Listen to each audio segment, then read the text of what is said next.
এসব দেখছি doctor.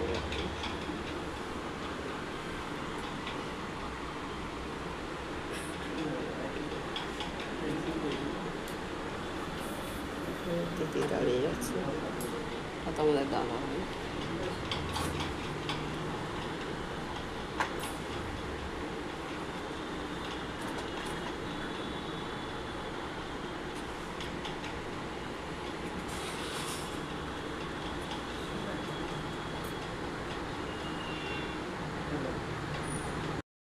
High, কেমন আছো তোমরা? ভালো আছো? আমিও ভালো আছি। আমি চাই তোমরা ভালো থাকো। ভালো থাকতেই হবে আমাদের, বলো? ভালো না থাকলে হবে না।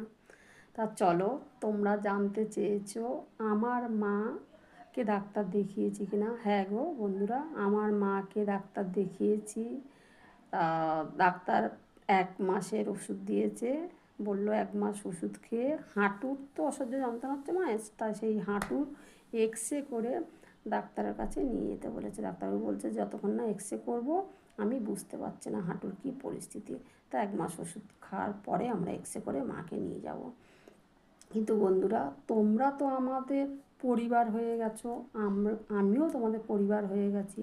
তা যাই হোক, আমি ওর জন্য একটা কথা শেয়ার করতে চাইছি।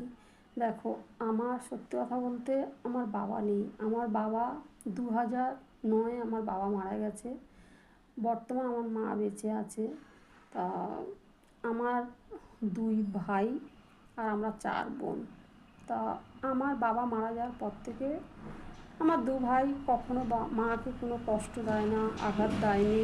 যেটুকুনি পারে ওরা দেখে। ওদেরও খুব একটা আর্থিক অবস্থা ভালো না, তাও মাকে ওরা ওষুধ কিনে দেওয়া, ডাক্তার দেখানো, মানে সমস্ত সব খরচা ওরা বহন করে। কিন্তু দেখো, আমরা আমি মনে করি আমরা মেয়ে বলে বাবা মাকে দেখবো না? কেন দেখবো না? তাই আমি